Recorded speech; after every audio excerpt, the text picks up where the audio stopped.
Em nome do Pai, do Filho e do Espírito Santo. Amém. A graça e a paz da parte de Deus, nosso Pai, e nosso Criador, o amor e a ternura e a misericórdia de Jesus Cristo, nosso irmão e Redentor, a luz e a força e a santidade do Espírito Santo Paráclito, Consolador, estejam convosco.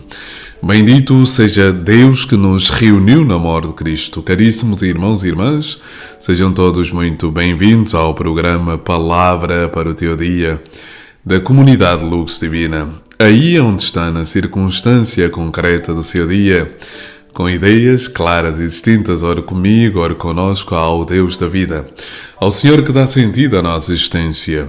Oremos. Ó Jesus, vivente em Maria, vindo viver e reinar em nós, consagra-nos hoje e sempre a sabedoria para vivermos só para vós. Vós que viveis e reinais com o Pai na unidade do Espírito Santo, por todos os séculos dos séculos. Amém. Vamos fazer também a oração deste dia, a oração das laudes, ou seja, a oração conclusiva das laudes. Convertei-nos a vós, Deus nosso Salvador, e para que nos seja proveitosa a penitência quaresmal, iluminei a nossa alma com a doutrina celeste, por Cristo que vive e reina por todos os séculos dos séculos. Amém. Querido irmão, querida irmã, a alegria do Senhor é a nossa força. A palavra do Senhor deste dia é extraída de São Mateus, capítulo 25, versículos de 31 a 46. Naquele tempo, quando o Filho do Homem vier na sua glória, acompanhado por todos os seus anjos, sentar-se-á então no seu trono de glória. Perante ele reunir-se-ão todas as nações, e ele apartará as pessoas umas das outras, como o pastor separa as ovelhas dos cabritos. À sua direita porá as ovelhas, e à sua esquerda os cabritos. O rei dirá então aos da sua direita: Vinde, benditos de meu Pai, recebei em herança o reino que vos está preparado desde a criação do mundo, porque tive fome e deste-me de comer, tive sede e deste-me de beber, era peregrino e recolheste-me, estava nu e deste-me de vestir, adoeci e visitaste-me, estive na prisão e foste ter comigo. Então os justos responder-lhe-ão: Senhor, quando foi que te vimos com fome e te demos de comer, ou com sede e te demos de beber? Quando te vimos peregrino e te recolhemos, ou nu e te vestimos? E quando te vimos doente ou na prisão e fomos visitar-te? E o rei diz-lhes-á em resposta: Em verdade vos digo, sempre que fizestes isto a um destes meus irmãos mais pequeninos, a mim mesmo o fizestes. Em seguida dirá aos da esquerda: Afastai-vos de mim, malditos, para o fogo eterno, que está preparado para o diabo e para os seus anjos, porque tive fome e não me destes de comer, tive sede e não me destes de beber, era peregrino e não me recolhestes, estava nu e não me vestistes, no enfermo e na prisão e não foste visitar-me. Por sua vez eles perguntarão: Quando foi que te vimos com fome ou com sede, ou peregrino, ou nu ou doente, ou na prisão, e não te socorremos? Responder-lhes-á então o Senhor: Em verdade vos digo, sempre que deixaste de fazer isto a um destes pequeninos, foi a mim que o deixaste de fazer. E estes irão para o suplício eterno, e os justos para a vida eterna. Palavra da salvação. Glória a vós, Senhor, por este santo evangelho. Perdoai-nos, Senhor. A alegria do Senhor é a nossa força. Caríssimos irmãos e irmãs, permitam que saboreie aqui deste chá de limão que muito me apraz. Caríssimos irmãos e irmãs, a palavra do Senhor é luz para a nossa vida. No mundo em que vivemos, em que achamos que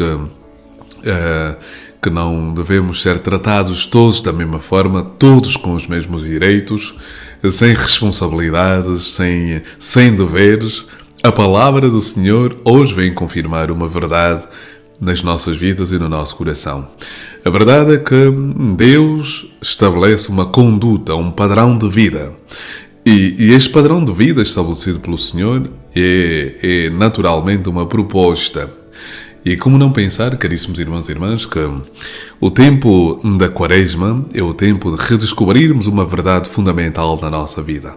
A verdade fundamental deste tempo da Quaresma é pensarmos em duas palavras. Sim, duas palavras fundamentais. Eu ontem refletia esta verdade e aproveito porque outro número de pessoas também terá a oportunidade de ouvir e experienciar esta homilia e sentir na própria vida. Então digo eu que o tempo da Quaresma é o tempo de refletirmos e centrarmos o nosso olhar em dois verbos fundamentais. O verbo encontrar e o verbo transformar. O Quaresma é o tempo de encontrar-se. Encontrar-se contigo mesmo, contigo próprio, consigo próprio. Ou seja, é o tempo de redescobrirmos aquilo que é a nossa natureza.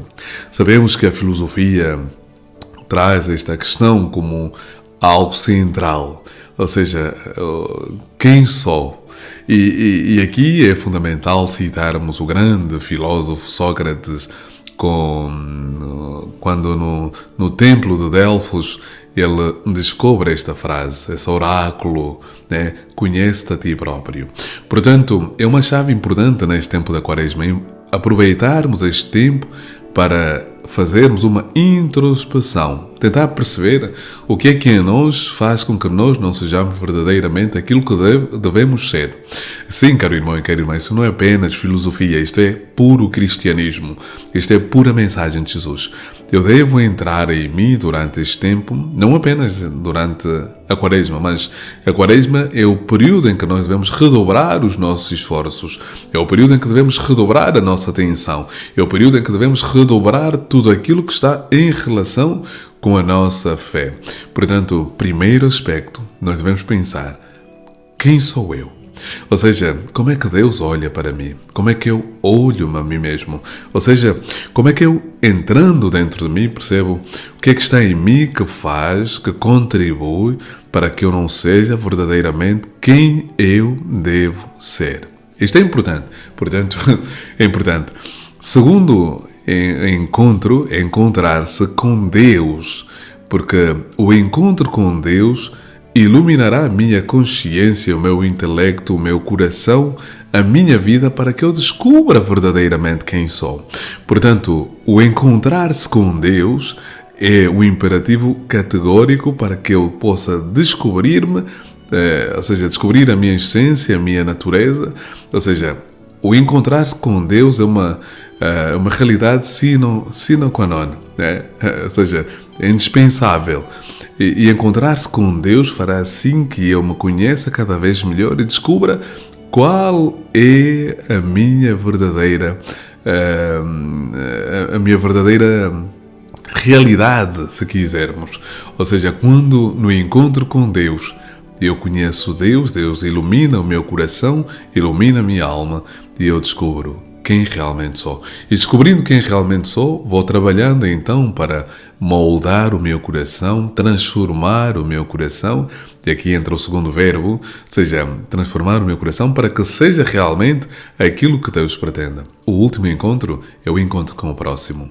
E o encontro com o próximo vem então ao encontro da leitura que acabamos de ouvir, do Evangelho, capítulo 25, do Evangelho de São Mateus. É o juízo final, é a cena do juízo final. Jesus coloca duas categorias. Aqueles que, através do próximo, revelam o amor que têm por Deus e por si mesmo. Ou seja, porque o mandamento de Jesus é ama o próximo como a ti mesmo. Portanto, esta leitura do Evangelho reflete o amor que temos por nós mesmos, e este amor que nós temos por nós, que não é egoísmo, que não é egocentrismo, que não é narcisismo, que não é filáusia, faz sim que eu saia de mim e vá ao encontro do outro. Porque este amor tem no centro o próprio Deus, que é amor. São João diz, Deus é amor.